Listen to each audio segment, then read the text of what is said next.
Your life is still meaningful.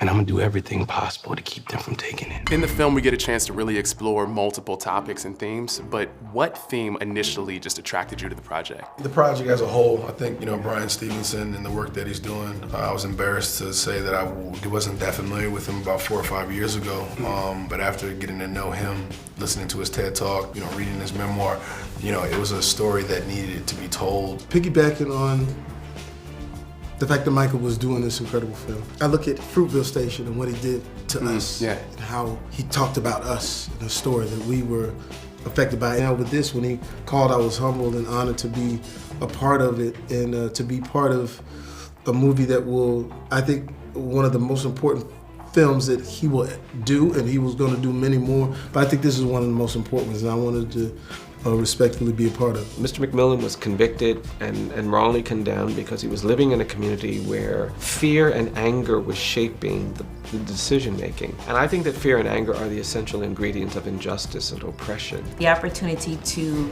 share the work that he's been doing, that he's been committed to for over 3 decades, to share that story in a way that is compassionate and empathetic and just honest. This is a story that I often say is not just a movie, it's a movement. It's moving us forward into conversations that we don't often have because they're uncomfortable. I think we could build a case strong enough to bring them home.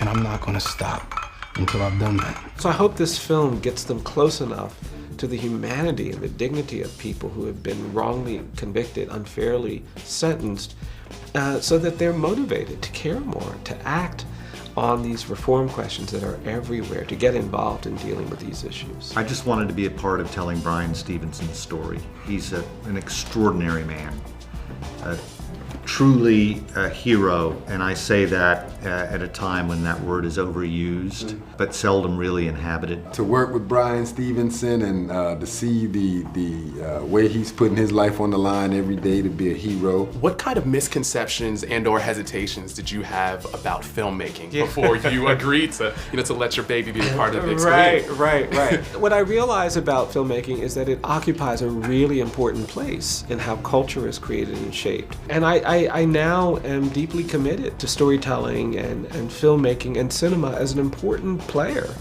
in how we create a consciousness about inequality and injustice and bigotry and hate. And I'm gonna do everything possible to keep them from taking it. You don't know what you're into down here in Alabama when you're guilty from the moment you're born.